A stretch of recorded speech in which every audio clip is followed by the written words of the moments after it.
Бақытты болу жолындағы 19-шы ереже. Жаманның ыстығын жақсының салқынымен өшір.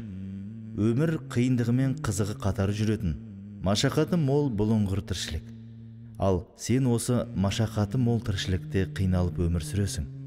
Біл, бұл өмірде ешқашанда кемшіліксіз әйел, перзент, дос немесе баспана, жұмыс кездестіре алмайсың.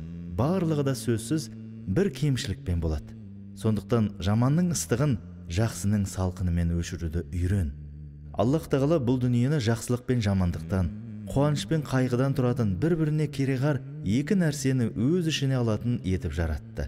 Сосын жақсылықтың бәрі жәннатта, жамандықтың бәрі тозақта жиналады.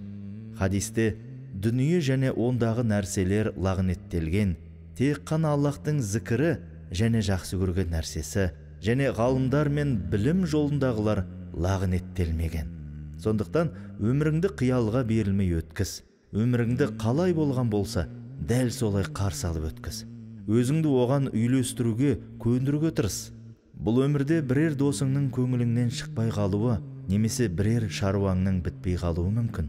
Өйткені кемшіліксіз толыққанды болу бұл дүниенің сипатынан емес. Өмірлік жарың да ешқашан жан-жақты кемшіліксіз болмайды. Хадисте былай делінген: мүмін ермен мүмін әйелді қинамасын.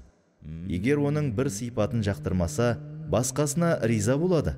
Сондықтан мейлінше теңдікті ұстануға, кең болуға барын алып, жоғын қоюға, кейде тіпті кейбір істерде өзімізді білмегенге алып, көзді жұмып өтуге тиіспіз.